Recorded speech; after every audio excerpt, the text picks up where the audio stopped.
اعوذ باللہ من الشیطان الرجیم، بسم اللہ الرحمن الرحیم۔ رائل یو ٹی وی کی طرف سے السلام علیکم۔ سعودی عرب اور دیگر خلیجی ممالک کے سیاسی حالات میں بے انتہا بے چینی اور ہیجان نظر آ رہا ہے۔ ساتھ ہی ساتھ یمن اور شام میں جاری خانہ جنگیاں امت مسلمہ کے درد اور پریشانیوں کی واضح عکاسی کرتے ہوئے آپ کو ملیں گی۔ اس وقت تمام مسلمانوں کی خواہش اور دلی آرزو ہے کہ ان کو جلد ان مسائل سے نجات ملے اور حضرت امام مہدی علیہ السلام کی قیادت میں خلافت منہاج النبوہ کا آغاز ہو، تاکہ ہم اس دنیا میں جاری جبر و تشدد کو ختم کر کے ایک نئے دور اور ایک نیو ورلڈ آرڈر کا آغاز کر سکیں۔ مگر یہ امام مہدی کون ہوں گے؟ کیا ان کا ظہور جلد ہونے والا ہے؟ وہ لوگ کون ہو سکتے ہیں جو ان کے ساتھ اور ان کے خلاف جنگیں لڑیں گے؟ اس حوالے سے ہم کچھ نئے خیالات اور نئے زاویوں کو اپنے ویورز کے سامنے پیش کریں گے۔ آپ لوگوں سے گزارش ہے کہ آپ لوگ رائل یو ٹی وی کو سبسکرائب کر لیں۔ حضرت ڈاکٹر اسرار احمد رحمہ اللہ علیہ اسلامی خلافت کے احیاء اور حضرت امام مہدی علیہ السلام کے حوالے سے اپنے لیکچرز میں کافی رہنمائی لوگوں کو دے چکے ہیں، مگر چونکہ ان کے انتقال کو بھی 10 سال ہونے کو آئے ہیں، اس لیے اس دنیا کے نئے اور موجودہ حالات کے تناظر میں کچھ نئے خیالات اور نئی تحقیقات کو بیان کرنے کی بھی ضرورت پیش آ رہی ہے۔ سنن ابو داؤد کی ایک حدیث کے مطابق ایک بادشاہ کے انتقال پر اختلاف پیدا ہو جائے گا، اور پھر ایک شخص مدینہ سے نکلے گا اور مکہ کی طرف بھاگ جائے گا۔ پھر لوگ انہیں کعبۃ اللہ میں پہچانیں گے اور مقام ابراہیم کے پاس زبردستی ان سے ان کی بیعت لے لی جائے گی۔ اسی وقت شام کے بادشاہ کی طرف سے ان کے مقابلے کے لیے لشکر بھیجا جائے گا، مگر وہ مکہ اور مدینہ کے درمیان ایک ہموار میدان میں دھس جائے گا۔ یہ دیکھ کر شام کے ابدال اور عراق کے بہت سے لوگ ان کی خدمت میں حاضر ہوں گے اور ان کی بیعت کر لیں گے۔ جس شام کے بادشاہ کا یہاں ذکر ہوا، اس کو بعض دیگر دوسری احادیث جو مستدرک الحاکم میں ملتی ہیں سفیانی کہا گیا ہے۔ اگر ہم سفیانی کے حلیے کی مزید تفصیلات دیگر دوسری احادیث میں پڑھیں تو وہ ہمیں پوری طرح سے بشار الاسد کے اندر نظر آئیں گی۔ انہی بنیادوں پر یہ کہا جا سکتا ہے کہ بشار الاسد ہی سفیانی ہے، کیونکہ سفیانی کو رومیوں کی بھی مدد حاصل ہوگی، اور اس وقت ہم تمام لوگ جانتے ہیں کہ سفید فام نسل پرست عیسائی، جن میں سے ایک آندرس برائیوک بھی تھا جو ناروے میں ہونے والے قتل عام میں ملوث تھا، ان تمام لوگوں کا سرپرست، لیڈر اور رہنما روس کا صدر ولادیمیر پیوٹن بنا ہوا ہے، اور اب روسیوں کو اندرونی طور پر صدر ٹرمپ کی حمایت بھی حاصل ہے،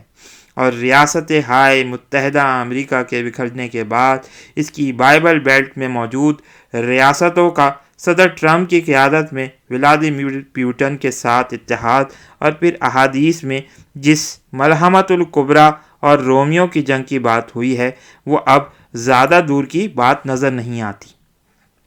یہاں یہ بات واضح رہے کہ ان جنگوں میں مسلمانوں کی قیادت امام مہدی علیہ السلام کے ہاتھ میں ہوگی،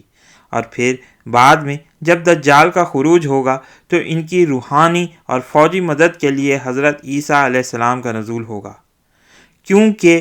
حضرت عیسیٰ علیہ السلام ہی ہیں جو دجال کو قتل کر سکتے ہیں، اور اس معاملے میں حضرت امام مہدی علیہ السلام کو بھی ان کی مدد کی ضرورت ہوگی۔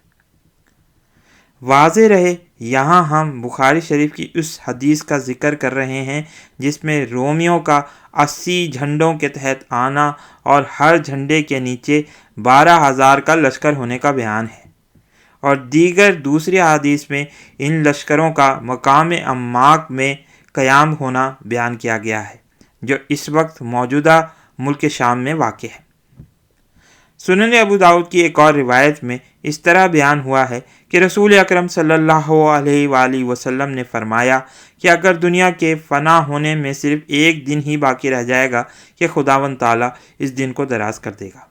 یہاں تک کہ اللہ میرے خاندان میں سے ایک شخص کو بھیجے گا جس کا نام میرے نام پر ہوگا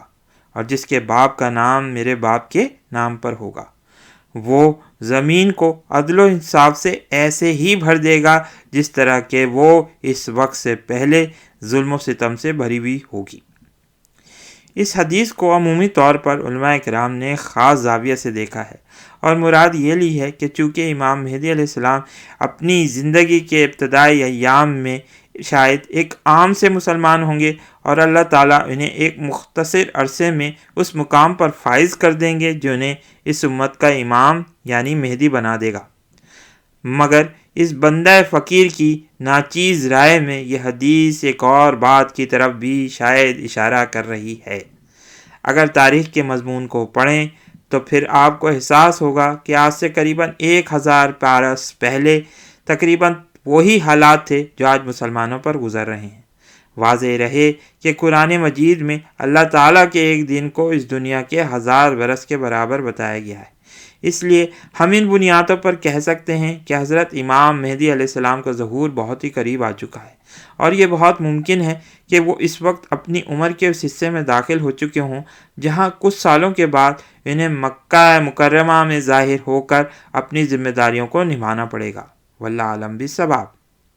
سن 1099 میں یورپ کے صلیبی ٹڈی دل نے بیت المقدس پر قبضہ کر کے مسجد اقصی میں داخل ہو کر بے گناہ مسلمانوں کا اتنا خون بہایا کہ جب نائٹس مسجد اقصی میں داخل ہوئے تو ان کے گھوڑوں کے گھٹنوں تک خون ہی خون تھا۔ مگر قریباً 80 برس کے بعد سلطان صلاح الدین ایوبی کی قیادت میں مسلمانوں نے بیت المقدس کو عیسائیوں سے چھین لیا۔ اگر بنظر غیر جائزہ لیا جائے تو یورپی ملکوں نے شام پر اس زمانے میں ایسا ہی حملہ کیا تھا جیسا کہ آج روس اور دیگر طاقتوں نے کیا ہے، اور پھر بعد میں چنگیز خان کی قیادت میں منگولوں کا سیلاب اس زمانے میں علماء کرام کو یہ کہنے پر مجبور کر رہا تھا کہ یہی وہ یاجوج اور ماجوج ہیں جن کا ذکر قرآن مجید اور احادیث میں ہوا ہے۔ سلطان صلاح الدین ایوبی کی شخصیت کے بہت سے اوصاف احادیث میں بیان کردہ حضرت امام مہدی علیہ السلام کی خصوصیات سے بہت ملتے جلتے تھے، مگر ہم تمام مسلمان یہ بات جانتے ہیں کہ سلطان اس شرف پر کبھی بھی فائز نہ ہو سکے، اور نہ ہی انہوں نے کبھی کوئی ایسی بات نکالی کہ وہ حضرت امام مہدی علیہ السلام ہیں، مگر یہ خیال ضرور ظاہر کیا جا سکتا ہے کہ اللہ تعالیٰ نے اس کے بعد اس ایک دن کو دراز کر دیا تاکہ حضرت امام مہدی علیہ السلام کا ظہور قریباً 1000 برس کے لیے موقوف ہو جائے۔ مگر اب کوئی یہ سوال کر سکتا ہے کہ ایسا کیوں کر ہوا؟ یہ سوال اہم اور دلچسپ ہے، اور ہم کوشش کرتے ہیں کہ اس سوال کا جواب دینے کی اپنی کوشش کریں۔ ایوبی سلطنت کا زوال سلطان صلاح الدین ایوبی کے انتقال کے بعد سے ہی شروع ہو گیا تھا۔ سلطان کے بھائی الملک العادل نے صلیبیوں کے خلاف کافی کامیابیاں سمیٹیں، مگر بعد کے حکمران اپنی صلاحیت ثابت نہ کر سکے۔ ادھر منگول سارے وسط ایشیا، یورپ اور ایشیائے کوچک کو تباہ و برباد کرنے کے بعد عرب ممالک کا رخ کر رہے تھے۔ اسی زمانے میں اللہ تعالیٰ نے مسلمانوں پر ایک دفعہ پھر رحم کیا اور سلطنت عثمانیہ کو مسلمانوں کے محافظ کے طور پر ایک کردار بخش دیا تاکہ یورپی طاقتوں اور منگولوں کے مشترکہ طوفان کو تھاما جا سکے، اور اس طرح سے عثمانی اور سلجوقی ترکوں نے مسلمانوں کے محافظ ہونے کی ذمہ داری کو خوب نبھایا۔ ہم نے اپنی پچھلی ویڈیوز میں سلطنت عثمانیہ اور امام مہدی کے درمیان تعلق کو بعض ثبوتوں کے ساتھ واضح کیا ہے، اس لیے اس ایک دن کو دراز کرنے کا مقصد بھی یہی تھا کہ عربوں اور ایرانیوں کے بعد ترکوں کو عالم اسلام کا محافظ اور رہنما بنا دیا جائے، اور امام مہدی اور ترکوں کے درمیان جو پراسرار اور روحانی تعلق ہے وہ ان کے ظہور کے بعد بھی انشاءاللہ عیاں ہو جائے گا۔ واللہ اعلم بالصواب۔ آخر میں مشرق کی طرف سے نکلنے والے 2 لشکروں کی بات ہو جائے۔ ہم جانتے ہیں کہ ایک لشکر جو کالے جھنڈے لیے خراساں سے نکلے گا، اور یہ لوگ کالی پگڑیاں بھی پہنے ہوئے ہوں گے، یہ لشکر امام مہدی کی مدد کے لیے حجاز میں پہنچے گا اور ان کی مدد کرے گا۔ مگر احادیث میں مشرق سے نکلنے والے ایک اور لشکر کی بھی بات ہوئی ہے جو امام مہدی علیہ السلام کے خلاف جنگ کرنے کے لیے روانہ ہوگا، اور شاید وہ اس وقت ان کو دہشت گرد اور غدار کہہ رہا ہوگا۔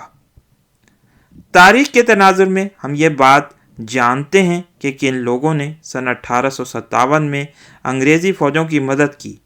کن لوگوں نے ایک دفعہ پھر انگریزوں کے لیے خانہ کعبہ میں سن 1918 میں گولیاں چلائیں۔ اس لیے اس بنیاد پر یہ اندازہ لگانا مشکل نہیں کہ وہ لشکر کن لوگوں پر مشتمل ہوگا جو امام مہدی سے لڑنے کے لیے مشرق سے نکلیں گے۔ اس ویڈیو کو لائک کیجئے، شیئر کیجئے، دوستوں کے ساتھ ڈسکس کیجئے۔ بہت بہت شکریہ۔